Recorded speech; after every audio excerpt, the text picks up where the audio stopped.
Over the past year, Exploring Nutrition has gained insight into the nutritional discrepancies in the Germantown area through various activities. With all the knowledge that we have gained, it is easy to see why Germantown struggles on a nutritional level. As a former food desert, it has made small steps to improve the availability of fresh produce to its residents. But have the improvements been enough to create a noticeable difference in the health of the surrounding community? Our group did a little exploring to check out some of the regular dives that residents have at their disposal. Upon entering some of these corner stores, we noticed the term grocery did not necessarily apply. The stores were typically filled with convenience items, but there was no actual fresh fruit or vegetables that could be bought. The only sign of fresh produce were the vegetables used to assemble the hoagies and the sandwiches at the back of the store. After scouring a few of these locations, we headed to Fresh Grocer to compare prices and produce availability. While the prices may be a little steep for those who live in this area, there is quite a selection of produce to choose from. Fresh Grocer also has a sandwich section to offer, like many of the corner stores, at only a slightly higher cost.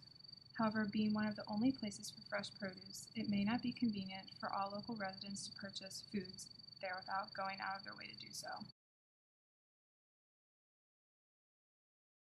On April 11th, LaSalle's Exploring Nutrition program teamed up with Fresh Grocer to deliver food to St. Athanasius Parish for their Easter food drive. LaSalle students and volunteers helped unload the food. The church members expressed gratitude to Fresh Grocer and the LaSalle students for delivering the food. Barbara Roberts, who's in charge of family social services at the church, spoke to us about the food drive. We were invited to join LaSalle and the Fresh Grocer last year, because last year was the first year. We jumped at the opportunity because we aren't able to get fresh fruit and give fresh fruit out.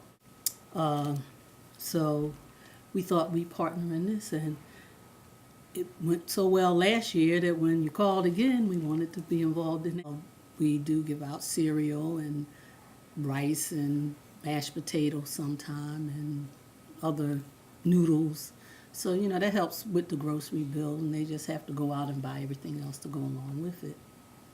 How many people usually come out? Like last year, for example, how many people came for the Easter drive? We had about 76 people.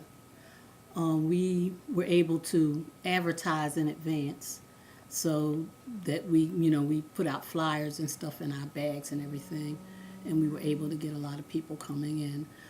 This time it was a little bit narrower. We had to do it by word of mouth, and some phone calls were made and stuff like that. So we told people we would start at 2 o'clock because we thought we had to pack everything. That's why I had all the ladies come in and they were ready to put stuff in bags like we did last year. We just packed the bags up, and people were able to come right on in, pick up their bag, and keep going. Mm-hmm. So it's a little different this year. Yeah. But I'm looking for more people to show up, probably at 2 o'clock. Since they're only eligible to come in once a month, if we get a crowd in the middle of the month, then we know the next month is going to be the same way. After 2:10 p.m., all the groceries were gone. Touring the inside of the church, Barbara showed us the food in multiple refrigerators and freezers. Throughout the rectory, bags of food filled with canned goods lined the halls for individuals to come pick up.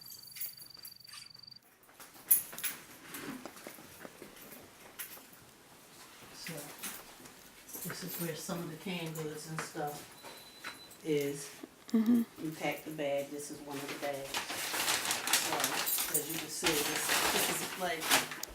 You can lift that to see the size. Wow. So Many people volunteer at the food drive, including Louise Hill. I think it's important because it's a lot of people now that are out of work. Food stamps have been cut. People really need the food.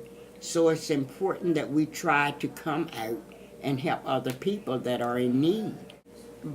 But I really think it's a good thing that we can serve the community. There's so many people. I know we're not the poorest, but there's so many people that are in need. Mm-hmm. And it makes you feel good, like we're Who is Fresh Grocer? Who's giving us this food? Is that Fresh Grocer? Yes, it's Fresh Grocer. So it really makes it good when we find a store that's in the community that reaches out to help people in the community. The first step, we think, is to give communities access to better food beyond that you can get in convenience stores. So there's been a big initiative to build supermarkets in food deserts.